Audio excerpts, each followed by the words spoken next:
Well, Eliot and I met in 1972 when we were both freshmen at Yale.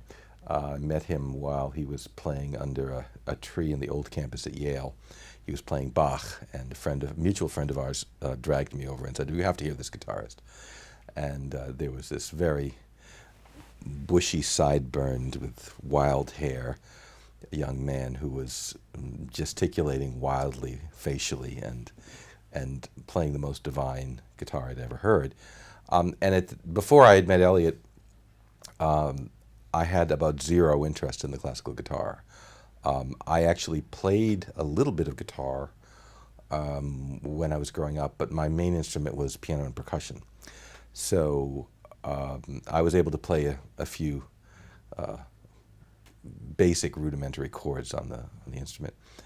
But when I met Eliot, Eliot being the force of nature that he is, we became very close friends because we were both in early concentration music, and I learned about all of the English virginalists and the various guitar composers who had basically I had no idea existed at the time. So I basically learned everything that I knew about the instrument through the eyes of Eliot initially, because I would hear him play repertoire, and I would, and gradually, of course, I branched out and I learned from myself. But the initial sort of entree for the guitar was through Eliot, and it was at that point, of course, and through our friendship, and that I actually started to get the idea. Well, maybe I could write him a piece. And so it started, well, I would not want to say modestly. I wrote him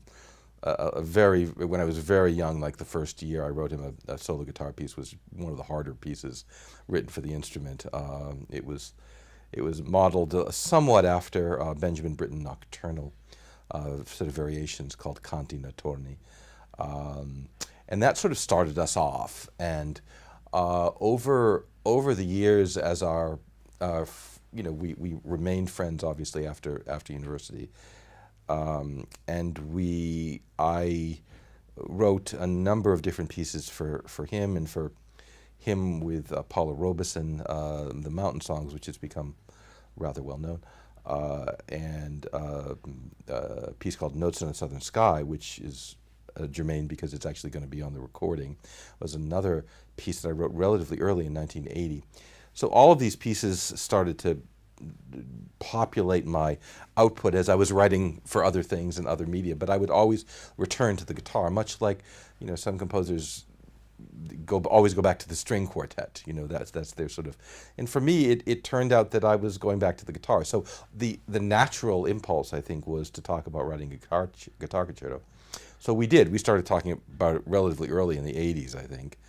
And I actually conducted Eliot in a guitar concerto in the Villa Lobos concerto, and it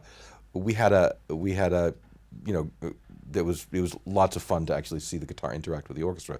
But I was pretty scared of the idea of writing for guitar and orchestra because the guitar is not the most robust of sound of instrument. It's one of the most spectacularly complex and interesting and intriguing sounds. It has especially in Eliot's hand, it has the widest range of timbres practically of any instrument I know. But in terms of balance, it's a huge challenge. So over the years, we made several false attempts to write the concerto. We actually had some funding at one point, which didn't happen, and then various things, life got in the way, and I had many other projects that I was doing. So finally, somewhere in the probably in the mid 2005, I think, I just basically took it on myself. I said, I had a little time, and I said, well, I'm just going to start this thing and see what happens. So I started it, and at the time we didn't have the commission in place, but I sort of did it backwards. I started it, and we sort of looked at it, and I said, I think I'm ready to do this. I really wasn't, but I thought I might be.